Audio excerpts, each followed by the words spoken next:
이인재부장님도 소정요 오늘 기자회견을 장시경의 조합장 장사에 대해서 가까운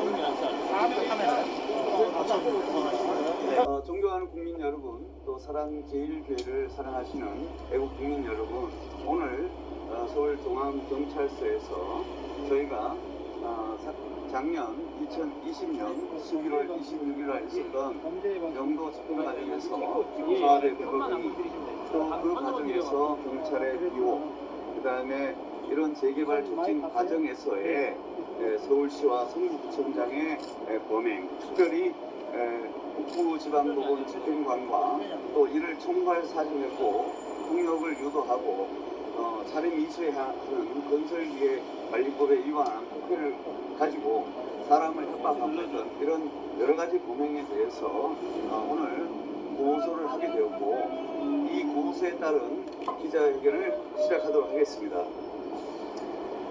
저는 사랑제일교회 고등법원 항소심사 맡고 있고, 지금 고소를 맡고 있는 이성희 변호사고요. 옆에 우리 형사학을 맡고 있는 구좌 변호사님이 나오셨습니다. 오늘 저희가 이 고소장을 접수하는 과정이 하면서 먼저 말씀드릴 것은, 그 전에 사실 집행관과 조합장, 그 다음 경찰서는 고소했는데 다 각하됐어요. 각하됐는데 그 이후에 여러분 잘 아다시피 넉 달간 수사가 되었죠. 수사를 통해서 범행의 여러 가지 객관적인 팩트들이 많이 드러났습니다. 그리고 그 당시 수사를 담당했던 중앙경찰서장, 그 당시 나왔던 경비과장이 범행이 큽니다. 그러니까 그들이 그 수사를 했으니 어떻게 됐겠습니까? 그래서 수사 자체를 하지 않고 각하를 했는데, 이제는 수사관도 바뀌었고 또 우리가 수사 과정에서 그들의 했던 구체적인 행위들이 많이 드러났습니다. 그래서 그런 부분을 저희가 증거로 하였고요. 두 번째, 서울고등법원 재판 과정을 통해서 이 재개발에 대한 구체적인 자료들이, 숨겼던 자료들을 저희가 좀 더 많이 확보를 하게 되었습니다. 그래서 일반 국민들한테 이렇게 많이 오도가 되어 있지 않습니까? 왜 사랑제일과 알박에서 돈을 많이 받으려고 하느냐, 그리고 왜 자꾸 국가가 하는데 폭력을 쓰느냐, 이런 취지로 했었는데 그것이 아니란 사실이 많이 드러났기 때문에 그것을 일단 밝히고, 그 다음 이런 세월호 사건 같은 이 사회적 중대한 참사 사건에 대해서 공권력과 이걸 관리 감독해야 될 서울시, 성북구청, 그 각 담당 과장, 국장들이 이를 직무유기했던 부분, 또 외형적으로는 합법적인 강제 집행을 모양을 갖췄지만 사실은 불법적인 집행이었거든요. 민사집행법 법대로 해야 되는 거잖아요. 근데 이 집행관께서 민사집행법에 따른 그 절차를 이행하지 않았습니다. 그 다음에 무엇보다도 용역을 쓰는 과정에서 이 불법행위가 드러났죠. 어떤 거냐면, 우리가 쌀을 2000쌀을 할 때 지방의 쌀을 갖고 와서 포대기를 갈아가지고 2000쌀로 등갑시키듯이 이 사람들이 용역을 원래 신고할 때는 정상적인 용역을 신고합니다. 용역을 이렇게 쓴다고 해놓고, 그리고 여러분 아다시피 그 현장에 왔던 용역은 그런 용역들이 아닙니다. 폭력을 쓸 수 있는 사람, 그리고 그 뒤에서 장수영 조합장이 총괄 진두지휘하면서 강력한 폭력을 더 하기를 유도를 했고, 또 집행관도 그거에 대해서 제지하거나 이렇게 수독을 시켜야 되는 상황임에도 불구하고 계속 그 폭력을 뒤에서 교사를 했습니다. 또 더 나아가서 여기 그 서장과 경비과장은 그런 사건이 발생하면 자기가 경찰관이기 때문에 경찰관 직무집행법에 따른 그런 여러 가지 보호조치, 안전조치, 또 우리가 사람을 위하는 현행법을 봤을 때는 그 범행을 제지하고 체포하고 이런 조치를 전혀 안 했기 때문에 이거는 크게 걸립니다. 그래서 제가 지난번 고소하고는 좀 내용이 다르기 때문에 그 내용을 하나하나 자세히 말씀드리도록 하겠습니다. 첫 번째, 저희가 오늘 고소한 사람은, 고소한 주체는, 사람들은 언론 보도가 지금 잘못 나가고 있는데, 제가 연합이라든가 뉴시스, 일반 언론사에 저희가 이 자료를 드렸어요. 그래서 이 고소의 주체는 항상 사랑제일교회로 타이틀을 갔는데 사랑제일교회에서 벌어진 일은 맞습니다. 그러나 여기는 사랑제일교회뿐만 아니라 대구권 청교도 영성훈련원, 바이블랜드 선교회, 기독교 선교은행 등 여러 단체들이 있습니다. 그래서 이번에 며칠 전에 김용민 평화나무 측에서 고소를 했는데 그 지방에서 사람들 오라고 했다고 해서 고발했다고 하는데 그분들은 사랑제일교인들이 아니에요. 그럼 그분들이 왜 왔느냐?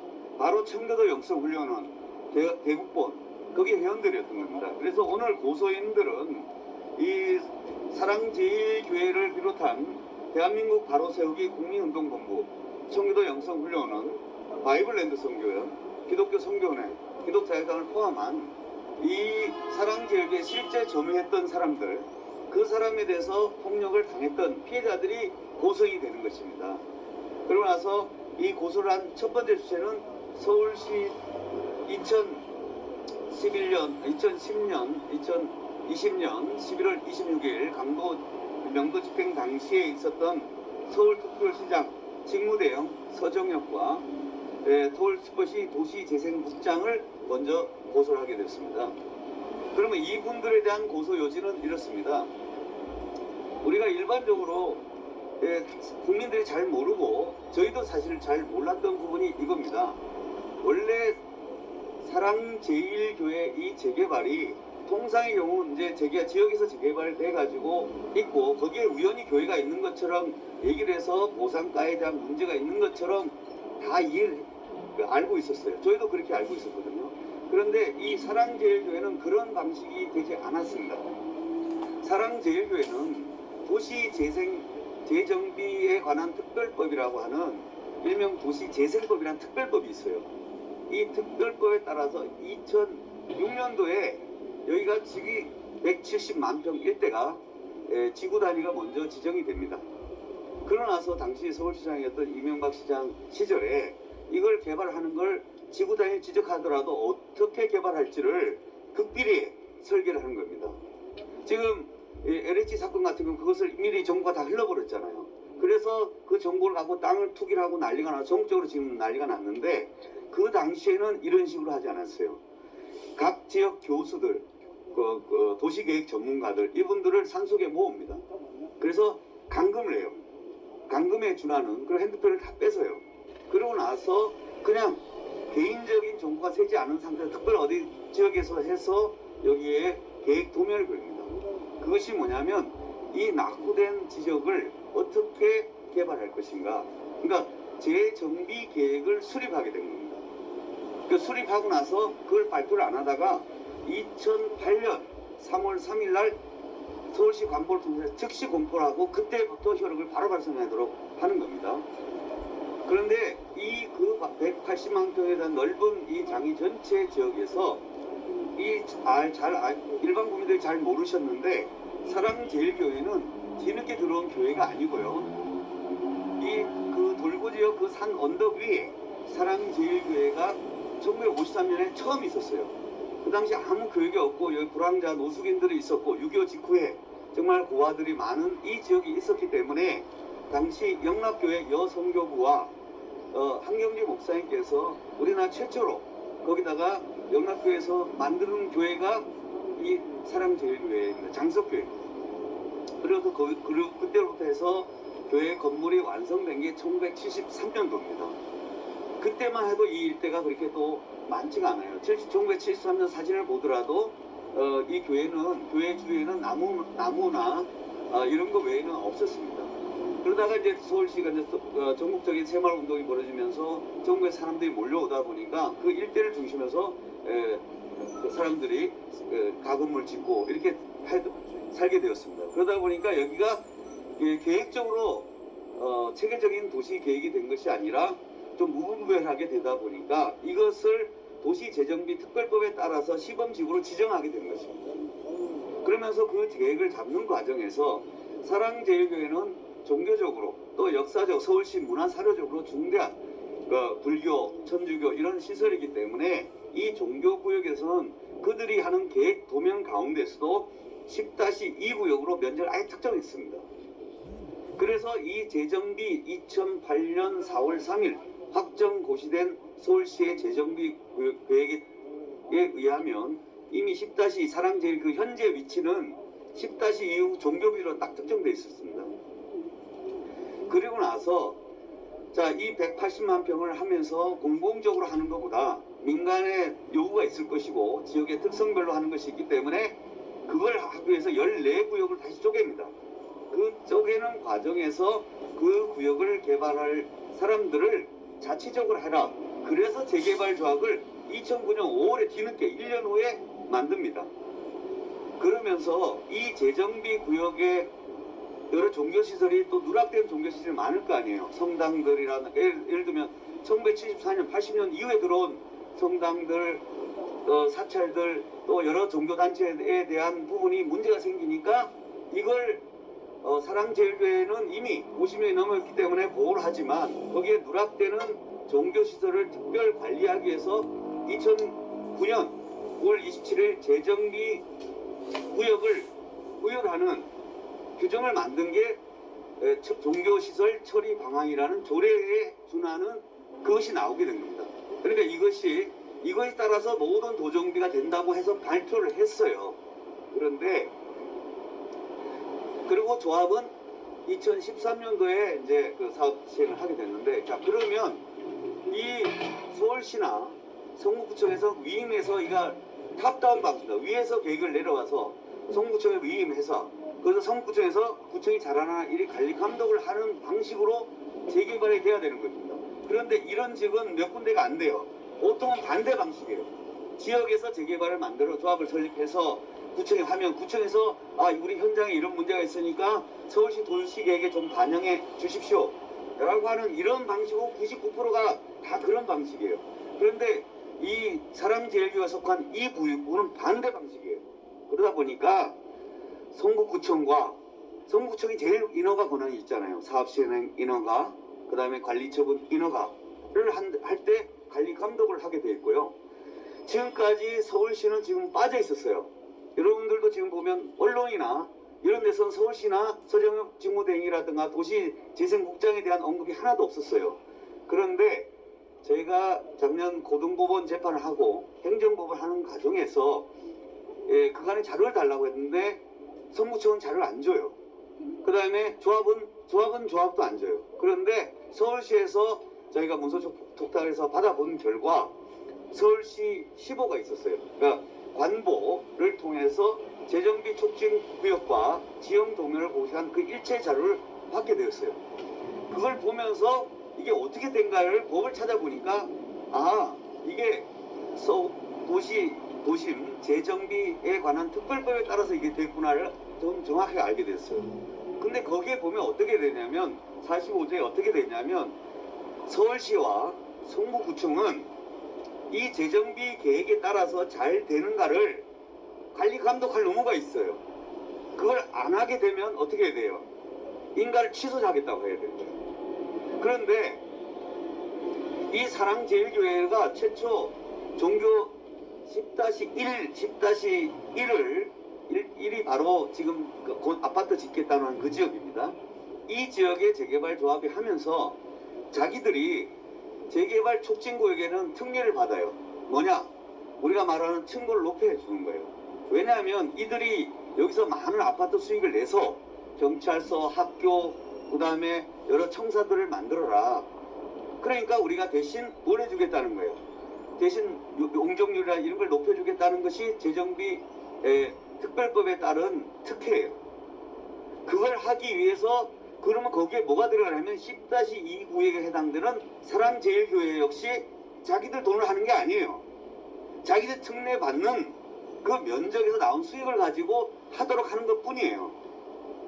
그래서 원래대로 하자면 10- 서울시에서 만든 종교시설 처리 방안이라고 하는 그 서울시장, 도시재생국장 자기가 스스로 규율하겠다고 만든 법안이에요. 거기에 따르면 여기는 10-2구 종교시설은 존치를 원칙으로 해야 돼요. 그러니까 사랑제일교회처럼 역사적 가치가 없는 종교시설이라도 종교시설은 그 자체로 공공성을 가지기 때문에 무분별한 하다 보면 우리가 영적인 부분을 무시해서는 안 되잖아요. 그래서 모든 종교시설을 보호를 해라 라고 했는데 그 규정에 의하면 어떻게 되냐면 10-2에 존치를 하라는 거예요. 존치라는 게 뭐야? 지금 정광 목사님 늘 말씀하신 그 자리에 내비둬라 이거예요. 그런데 왜 이 사람들이 존치를 안 하려고 하냐면 사랑제일교회는 특별히 이 개발하는데 방해가 안 돼요. 그럼에도 하는 이유는 단 하나예요. 아파트 층고를 그 가운데 있다 보니까 면적이 제일 넓어요. 2860평이라고 넓은 평방미터인데 거기에 있다 보면 아파트 200세대를 못 지게 되는 거예요. 그거는 불가피한 사정이 아니에요. 자기 돈을 더 벌어야 된다는 그 단순한 동기예요. 그것 때문에 자기들이 와서 사정을 해서 위치를 좀 바꿔달라. 그러면 그 재정비 촉진구역에 속한 사랑제일교회 여기는 어떻게 되냐? 종교시설 처리 방안에 따라서 존치에 준하는 방안에 그 대우를 해주라. 첫 번째가 뭐예요? 동일한 면적을 그대로 바꿔주라. 그게 대토라는 거예요. 그걸 대토는 해주겠다고 하면서 그 대토를 하겠다면 그에 따른 법적 조치를 해야 돼. 그게 환지 처분을 해야 되는 거예요. 환지 계획을 해서 어디다 하면 성북구청에 관리감독에 보고를 해야 돼. 불가피하게 이게 필요하니까 우리가 대토해야 되니까 이걸 환지를 하게 해주세요 라고 하면 성북구청에서 환지 오케이 이렇게 해줘야 되는 겁니다. 두 번째, 성물과 종교시설을 그 가치 그대로 해줘야 되는 거예요. 세 번째, 이걸 존치해야 되니까 그대로 그 면적에 상응하는 걸 똑같이 잘 지어줘야 되는 거예요. 세 번째로는 예배 드릴 수 있는 현재 예배를 드리고 있죠. 사랑교회 지금 예배가 들어오고 있는데 그 장소를 똑같이 만들어줘요. 이렇게 먼저 철거하는 게 아니에요. 그걸 서울시에서 어떻게 해야 돼요? 관리 감독을 해야 되는 거예요. 철거를 하는 게 아니라 철거를 하기 전에 뭘 해야 된다고요? 대체할 수 있는 시설을 먼저 지어놓고 이사 여기 장소가 돼 있으니까 좀 일로 가주시면 안 되라고 하는 거지. 여기다 포크레인 들고 오는 이런 짓을 설령 조합이 불법이게 한다 하더라도 재정비 특별 계획을 만들고 그것을 관리 감독하는 서울시가 어떻게 해야 돼요? 바로 그걸 관리 감독을 해서 이게 위반돼 안 되고 있다는 걸 알았잖아요. 그러면 제가 그 서정엽 직무대행과 도시재생국장을 고소한 이유는 바로 그 재정비 특별법 제35조에 의하면 서울시장, 구청장은 재정비 계획에 따라서 계획이 되고 있는지 사업 시행자, 즉 조합이 하고 있는지를 잘 관리 감독해서 그게 못하고 있으면 어떻게 해야 돼요? 바로 시정 조치를 해야 되는 거예요. 시정 조치를 안 하고 나면 인가 취소를 시킬 수 있는 권한까지 있어요. 그런데 그걸 지금 안 하고 자기들이 만든 자기 법규대로 재정비 촉진 계획 속에 속한 이 지역에 그걸 안 하고 이 일을 벌린 겁니다. 그러나서 언론에 알박이라고 소문을 퍼뜨린 거죠. 그런데 과거에 이게 오래된 일이다 보니까 자료가 없었다. 그것을 이제 찾게 되었고, 그래서 당시 그런 걸 다 알면서 서울시 직무대했던 당시 직무인 서정엽, 그 다음에 도시재생국장이 재정비 촉진법에 따른 관리 감독권, 인허가 시정권, 이것을 행사하지 않은 것이 위법하기 때문에 그 부분을 우리가 직무 유기죄로 고소를 하게 된 것입니다. 그래서 그냥 고소한 것이 아니고요. 두 번째로는 저희가 고소한 게 성북구청장입니다. 이승모 구청장에 대해서는 똑같이 이승모 구청장은 위임 사무를 하는 겁니다. 재생법의 도시 재생 특별법에 따라서 인허가를 하면 자 10-2 구역 이 종교시설은 어떻게 됐냐? 이거 어떻게 됐냐? 이렇게 또 설령 몰랐다 그럴 수 있어요. 그러나 그 이후에 이렇게 폭력 사태가 언론에 벌어지면 그걸 다시 반추해 봐야죠. 이게 제대로 되고 있는지 안 되는지. 그러면 그 재생법에 따라서 또는 도시 재정비 도정법에 따라서도 관리 감독을 하게 되어 있는데 그걸 해야 될 성북구청장, 그 다음 도시안전과장, 국장이 이 일을 안 해버렸습니다. 흥미로운 거는 이번 성북구청 도시안전국장이 오세훈 시장이 바뀌자마자 바로 사표 내고 가버렸어요. 이 말은 뭐예요? 뭔가 자기가 문제가 있다고 저는 느껴지는 거예요. 이유 없이 갑자기 사표 낼 이유가 없다고요. 하필 그날 사표를 냈습니다. 그렇다고 하더라도 범행은 언제예요? 저희가 문제 삼은 거 2010년 11월 26일이기 때문에 그 당시에 관리 감독을 하지 않았다는 거예요. 그래서 똑같은 선상에서 도시 재정비에 관한 특별법에 따른 관리 감독 의무를 하지 않았습니다. 지금에도 적극적으로 자기들이 권한을 행사를 해야 되는 겁니다. 그걸 하지 않았고, 그 다음에 구청에서는 공공적인 기능을 해야 되는데 그걸 지금 안 하고 있기 때문에 마치 세월호 선장처럼 도망가 버린 거예요. 그래서 이분에 대해서 직무유기로 다시 고소를 하게 됐습니다. 세 번째로는 저희가 종암서장과 경비과장이 이게 아주 중요한데요. 이분을 고소한 요지는 그렇습니다. 이 경찰관 직무집행법에 따르면 국민들의 생명과 안전을 보호해야 되는 게 경찰의 의무예요. 여기는 민사채무잖아요. 민사채무에서 설령 집행관이 지원을 요청할 수가 있어요. 그러면 경찰관이 일을 하는 거지 용역이 때려부수라고 하는 건 아니에요. 그거는 관행적으로 불법적으로 진행되어 왔을 뿐이에요. 근데 그것을 그 현장에 보시면 지금 석 달 동안 조사돼서 지난번에 언론 보도가 나왔죠. 당시 사랑제에게 찍히려고 했던 몇 분의 한 10분 정도가 기소됐다. 그러면서 반대로 그 용역과 포크레인 기사가 기소가 됐습니다. 이 사람도 뭘로 기소되냐면, 자 보세요. 포크레인은 건설기계관리법에 따라서 규율을 받습니다. 포크레인은 어떤 용도를 해야 되냐면, 포크레인은 건물을 부수라고 쓰는 거지 사람을 부수라고 쓰는 게 아닙니다. 그거는 바로 중대한 흉기가 되는 거죠. 그리고 건설기계관리법은 그렇게 해서 범죄에 사용될 경우, 그 경우에 어떻게 됩니까? 면허 취소가 되고요. 그 사업자도 사업 취소되고, 그 다음에 이 포크레인 기사는 자격 박탈됩니다. 자, 그런 행위를 지금 언제 하고 있었어요? 이 버스에 사랑제일 교회 성도가 있는데 포크레인 기사가 이 뒤에 보시면 알겠지만 이걸 집게로 이렇게 찍고 있습니다. 그 안에 떨어지면 어떻게 해요? 그래서 살인 미수에 해당됩니다. 이거는 모두가 지금은 형식적으로 간단하게 폭력으로만 기소됐는데 저희는 살인 미수죄로, 네? 그건 충분히 예측할 수 있고 사람이 다쳤고, 그래서 포크레인을 가지고 어떻게 되면 집행구역이 아닌 남의 차 도로에 있는 걸 찍었어요. 도로에 있는 걸 찍은 거는 그건 집행 판결문에 없는 거예요. 사랑계 주차장 안에만 해야 됩니다. 그래서 그것을 하는 그 현장을 종암경찰서장과 경비과장이 그 현장에 왔어요. 그런데 이들이 이걸 보고도 어떤 조치도 하지 않았어요. 그래서 경찰관 직무집행법에 보면 아주 구체적인 의무들이 있습니다. 이게 뭐냐면 이들이 해야 될 것은 뭐냐, 국민의 생명과 신체, 재산을 보호해야 되고 범죄 예방과 진압과 수사를 하게 되어 있습니다. 그리고 공공 안녕을 위해서 위험을 예방 조치를 해서 그 정보를 수집하게 되어 있어요. 그리고 나서 합리적으로 판단해서 보호 조치를 해야 될 의무가 경찰관 직무집행법 제4조의 보호 조치를 하게 되어 있어요. 지금 정신착란자가 사고를 일으켜요. 그럼 어떻게 해요? 가서 제압을 하잖아요. 마치 지금 포크레인 기사가 와서 그 짓을 하고 있어요. 그럼 어떻게 해요? 제압을 해야 되는 겁니다. 바로. 그리고 긴급 구호 조치를 해야 되는데 안 했어요. 그 다음에 위험 발생을 방지를 해야 돼요. 그 전에 됐기 때문에 다중이 와서 그래 충돌이라면 100% 사고 나요. 알고 있었어요. 근데 직무집행법 제5조 위험 발생을 방지를 해야 될 의무가 있는데 이걸 안 해요.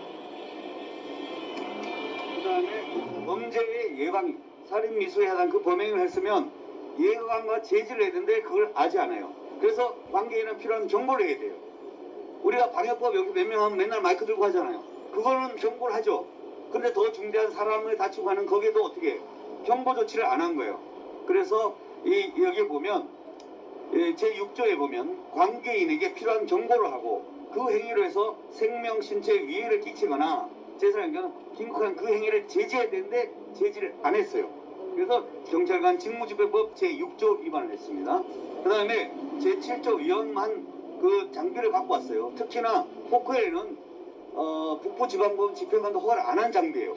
그걸 몰래 쳐들어왔어요. 그러면 그것이 위험한지 안 한지에서 경찰관 직무집행법 제7조에 따라서 위험 방지를 위한 출입을 해야 되는 상황인데 이걸 안 했어요. 이거는 그토록 정부에서 늘 강조하는 세월호 선장, 세월호 선장만 처벌하나요? 경찰 해경이 필요한 조치 안 했다고 지금까지 해서 구속시키고 그랬잖아요. 지금 똑같습니다. 이 중대한 사회적 참사가 지금 벌어지고 있어요. 근데 경찰관이 자기 직무에 따른 경찰관으로서 제복을 입혔을 때는 경찰관 직무집행법에 따른 범행의 예방 제지, 그 다음에 그 사실을 확인되는 이런 조치를 하지 않고 가만히 있었어요. 그로 인해서 사고가 발생했어요. 그러면 그에 대해서 직무유기에 처벌받습니다. 그런데 지난번에 저희가 고소를 누구를 했냐? 종암서장과 그 과장을 고소하니까 자기가 자기를 고소하니까 어떻게 해? 조사를 할 수 있어요? 못하죠. 그러니까 각하를 일괄 각하를 해버린 거예요. 그런데 이번 넉 달이 지난 후에 사건 조사의 전모가 드러났고 또 경찰서장이 바뀌었습니다.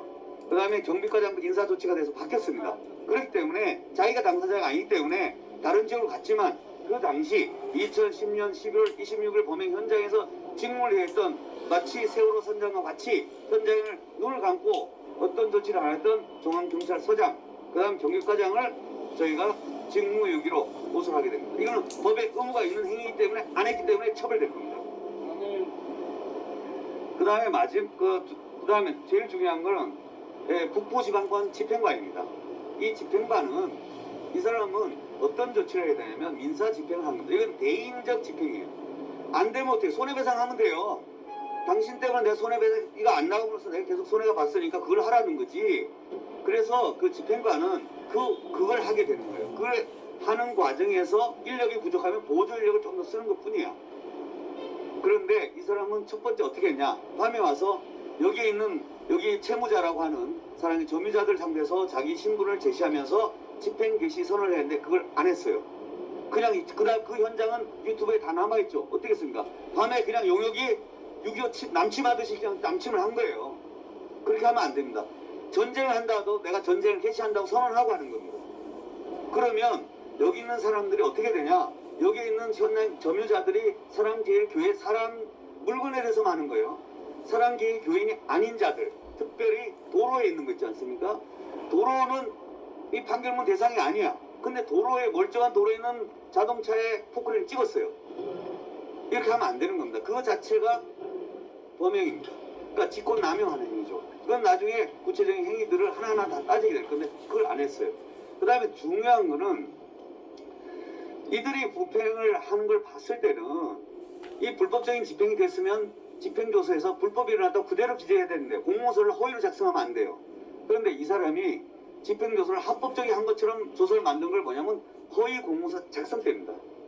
최근에 대법원 판례에서 그런 그 구청의 용역을 하는 과정에서 그렇게 했는데 자기는 모르고 했다라고 해서 2심에서 무죄인데 대법에서 그걸 유죄로 뒤집었어요. 왜냐하면 그래서 이분의 행위, 이혼 발생 의무뿐만 아니라 여기 보시면 2013년 2013도 575의 판결에 이렇게 나옵니다. 이게 진실한 내용과 다른 문서는 공공의 신용을 위태롭게 할 경우에 해당된다. 그래서 그 내용이 허위라는 사실을 알게 됐을 때 이 집행관의 작성한 그 집행조서는 허위 공문서입니다. 그래서 허위 공문서 작성을 해서 그걸 위에 상관한테 법원장에 보고를 했기 때문에 허위 작성 및 동행사죄입니다. 특히나 여러분 잘 아시죠? 여기 제가 하나를 가져왔는데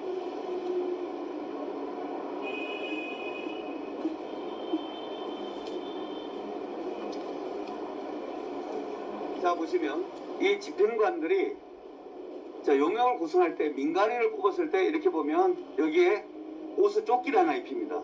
이 조끼는 다른 조끼가 아니라 각각의 숫자가 있습니다. 569번 북부지방법원 집행관 사무소. 그러니까 무슨 말이냐면 우리가 일반 사람 데리고 와더라도 1번부터 1000명까지 주고 넘버링을 합니다. 인적사항을 다 기재를 하고 그리고 이 조끼를 입힌 사람만이 뭐가 되냐면 자기의 정당한 집행 보조 인력이 됩니다. 그런데 이 사람은 엔트리, 자기가 신고한 사람과 다른 사람을 데리고 온 거예요. 그래서 실제로 온 사람과 현장에 투입된 부분은 중국 사람이라든가 외국에 있는 폭력사범들 이런 사람을 데려가고 일진들을 내세운 거예요. 그러니까 그 사람들은 옷이 없잖아요. 그러니까 이 옷을 대량을 들고 와서 나눠주다가 걸린 거예요. 이거는 이 쌀도 이게 포대기 갈아쳐도 2만원짜리를 여주 이천에서 하면 4만원인데요. 포대기 갈아치라는데 이걸 용역 포대기 갈아치기를 한 거예요. 자, 이걸 집행관이 이걸 알았어요. 그런데 이걸 정당하게 한 것처럼 했기 때문에 이것도 허위 공문서 작성죄가 되고 동행사죄가 되는 것입니다. 그래서 그러고 나서 그리고 현장에서 그렇게 폭력이 벌어지고 특히나 강제 집행 장소가 어디냐면 사랑제일교회가 아니고 옆 건물이야. 그리고 도로예요. 거기는 강제 집행 장소가 아닙니다. 자체가. 집행은 어디서 하는 건 안에 하는 거예요. 만약에 누가 막았다 그러면 소송해야 되는 거예요. 누가 막는다 이거야. 그럼 다시 소송을 해야 되는 거예요. 예를 들면 하나의 가장 좋은 예니까 그 안에 컨테이너가 하나 있습니다. 그 이용로라고 우리 사찰 집사님이 그걸 쓰는데 그걸 컨테이너 하나 치우는데 1년 걸렸어요. 소송을 했다니까요. 지금도 재판 중이에요. 이용로 집사 그 컨테이너 치우라고. 자, 그러면 다른 컨테이너도 어떻게 해야 돼? 소송해야 돼.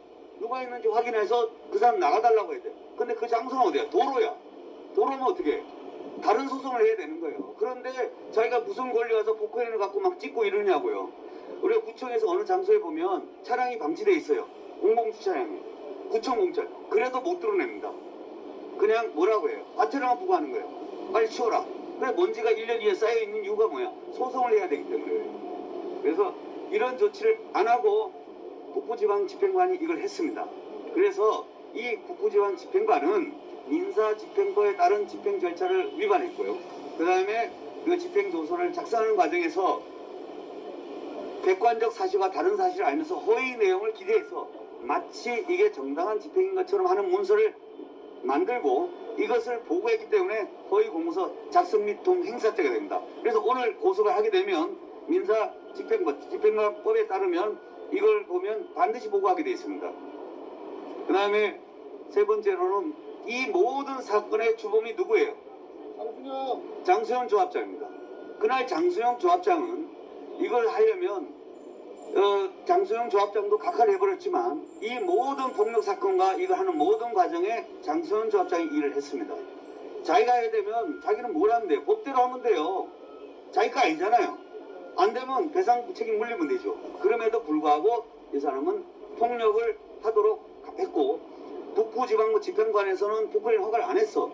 근데도 포크레인 용역을 쳐들어온 거예요. 그리고 그들이 왜 이렇게 했겠어요? 포크레인 기사가 이걸 하는 순간에 자기가 면허가 취소되고 폭력법으로 처벌받을 수 있는데 왜 했겠어요? 뭔가 돈을 약속을 했겠죠. 그 다음에 왜 사람들이 10만 원 받고 때리겠어요? 남을? 안 때리죠.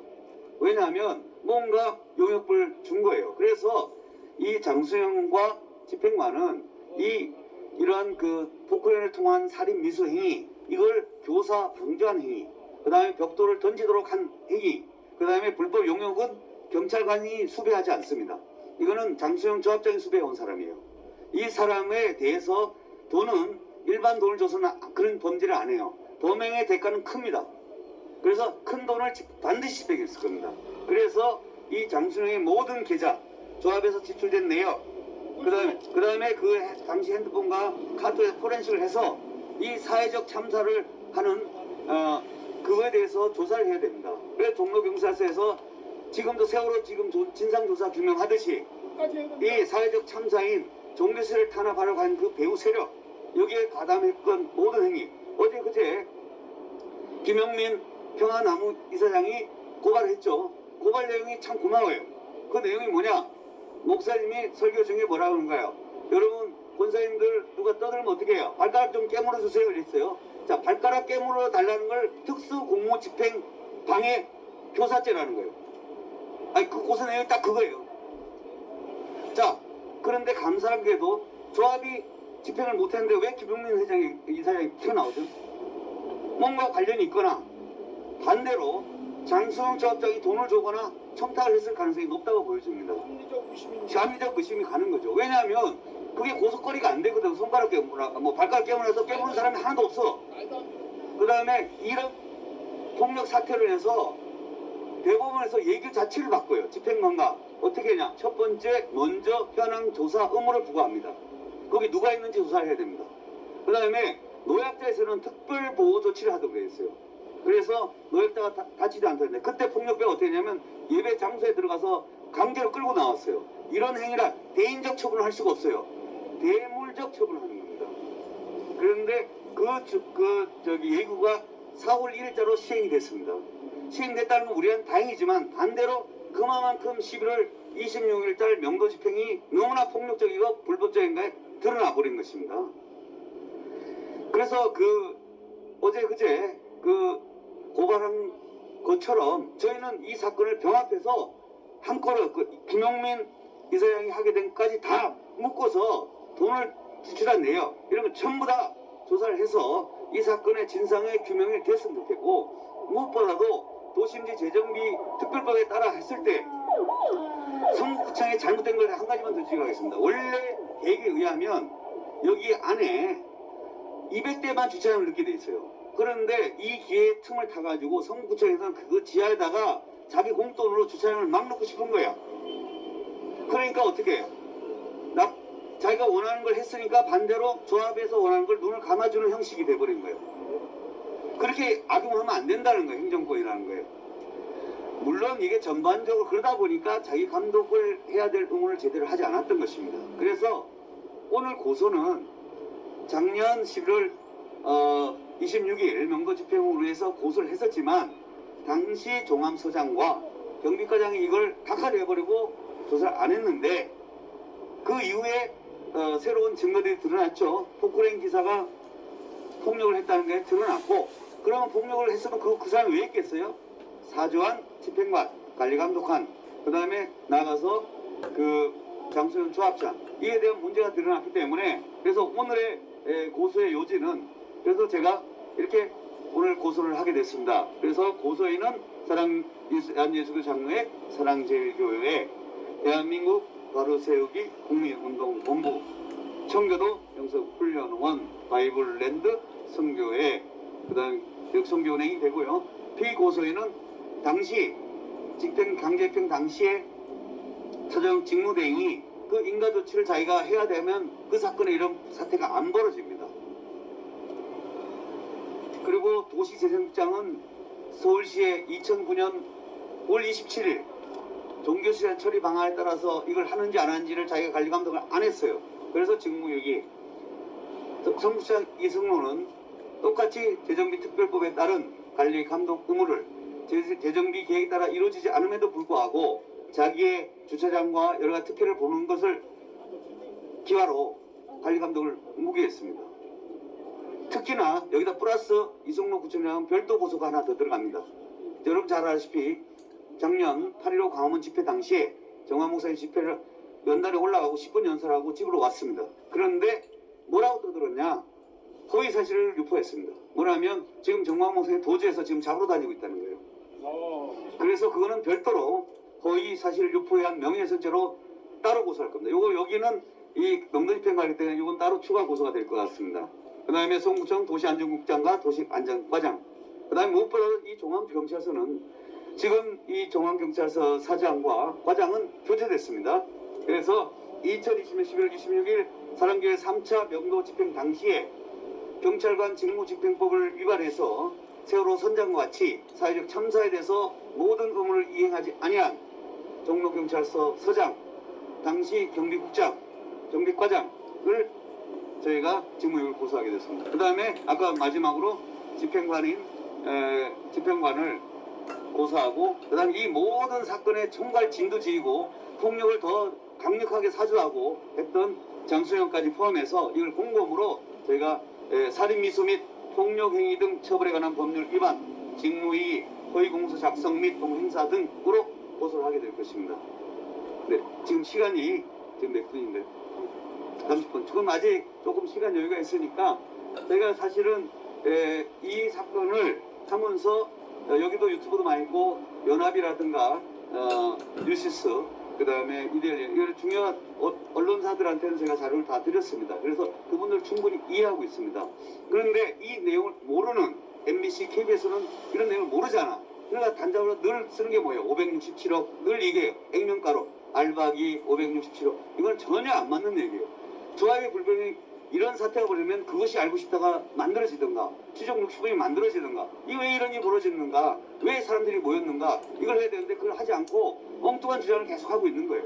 그래서 제가 그 연합신문, 그 다음에 뉴시스 이런 일간지에 중간적으로 팩트를 다 적어라. 그쪽의 내용을 그대로 받고 이쪽 받아서 증거를 가지고 해라. 누가 떠든다고 하지 말고 객관적 내용에 따라서 이걸 기사를 써달라고 부탁을 드렸습니다. 그래서 아마 여러분들이 아마 오늘 그런 기사들을 쓰는 게 중요하고, 또 이런 여러 유튜브를 통해서 국민들께서 왜 사랑제일교회가 저런 일이 벌어지고 있는지 알아야 되잖아요. 여러분 언론이 얼마나 호도합니까? 8.15 집회 때도 사랑교회가 교회 발이라고 난리를 쳤잖아요. 심지어 교회 예배 중에는 코로나 확진자가 없다고 그랬어요. 그러면 야외에서 발견됐겠어요? 안 됐겠어요? 없습니다. 더 무서운 거는 사랑계 최초 확진자가 8월 13일이에요. 그런데 명단을 미제출한다고 난리가 났어요. 그래서 제가 조사를 해보니까 명단을 8월 13일 날 확진자 봤어요. 그 이후에 명단을 줘야 되잖아요. 그런데 신비롭게도 명단을 8월 3일 날 줍니다. 이게 바로 이태원 코로나였습니다. GHM 그 코로나가 왔는데 알고 있음에도 불구하고 성북청 이승로 그 다음에 서울시 이 담당자들은 여기에 대해서 아무런 조치를 취하지 않았다는 거예요. 그래서 보도했던 부분이 지금은 다 사라졌잖아요. 똑같아요. 이 알박이라는 것도 지금 이미지를 해갖고 여기 있는 사람을 선동했지만 가만히 보면요, 사랑제일교회가 위치를 옮김으로 인해서 조합원들이 그만큼 이득을 본다는 걸 알아야 되는 거예요. 그 다음에 조합이 어떤 불법 행위인가를 알아야 되는 거예요. 근데 그 내용을 전혀 설명하지 않고 기자라면 적어도 팩트는 조사해야 되잖아. 팩트가 없어요. 그냥 길 가다가 우리가 전해 들은 것처럼 뭐라 하더라 이거 갖고 그냥 써버리는 거예요. 그런 기사를 써서는 안 된다는 거예요.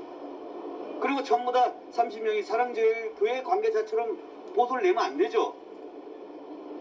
예를 들어서 거기 찍히려고 한두 분도 있겠죠. 그러나 대부분이 뭐냐면 외부 사람들이고 용역이 기소됐다는 건 보도를 정확히 안 해요. 타이틀을 그렇게 잡기 때문에 그렇게 하는 거예요. 그래서 오늘 여러분들이 그런 내용을 좀 잘 알고 그리고 국민들이 이렇게 오해된 부분을 하시면 될 것 같고, 어쨌든 제가 말씀드리는 사랑제일교회는 법대로 하면 잘 되게 돼 있습니다. 근데 아무 걱정할 게 없습니다. 네, 몇 가지 질문 먼저 하고 제가 12시 전에 몇 분 계속 편하게 알려드리는 게 좋기 때문에 좀 이따 제가 들어가서 접수를 하고 우리 나올 거고요. 나오면 계속 하면 좋겠습니다. 네. 질의응답 받으시죠? 네, 질의응답 우선 몇 개 받을게요. 시간이 있으니까. 질의응답 하실 분들, 그러면 제가 먼저 하겠습니다. 네, 먼저.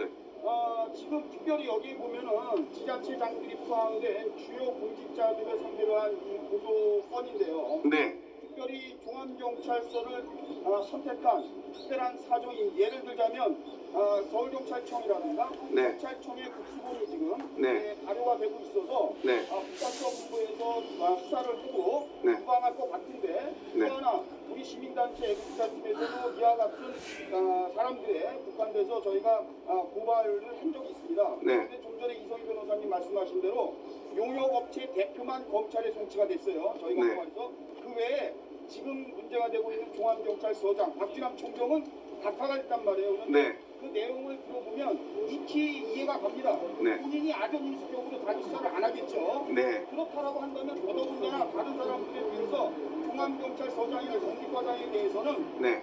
지금 검경수사권 조정에 의해서 6대 범죄에 준하는 경찰에 관해서는 검찰이 수사가 할 수 있게끔 되어 있는데, 네. 불구하고 네. 이 사람은 아무리 경찰서장이 지금 9월달에 인사이동을 있다 하더라도 우리가 그만큼 이 수사를 경찰이 자기 식구를 수사하는 데 있어서 그만큼 신뢰할 수 있는지, 그렇다고 한다면 변호인단에서 특별한 어떠한 대책을 가지고 계실지, 네.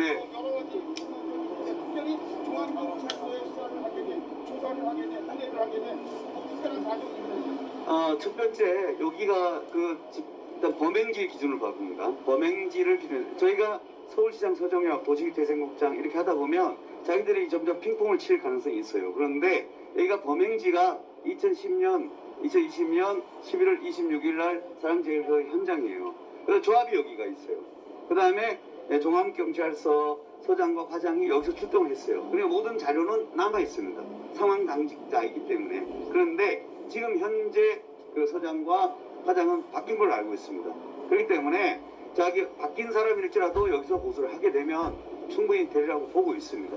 그리고 어떤 수사를 함에 있어서 첫 번째는 팩트가 제일 중요한 거예요. 사실관계가 아무리 봐주려고도 못 봐줄 사건이 있잖아요. 예를 들면 본인이 본인 사건을 각하했다. 고가 조사하면 어떻게 해? 또 직무유기 되지 않겠어요?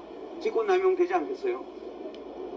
그래서 여기서는 당시 모든 자료가 최종 자료가 남아 있고, 그 다음에 폭력 사건을 하면서 여기 기초적인 데이터가 여기 다 있습니다.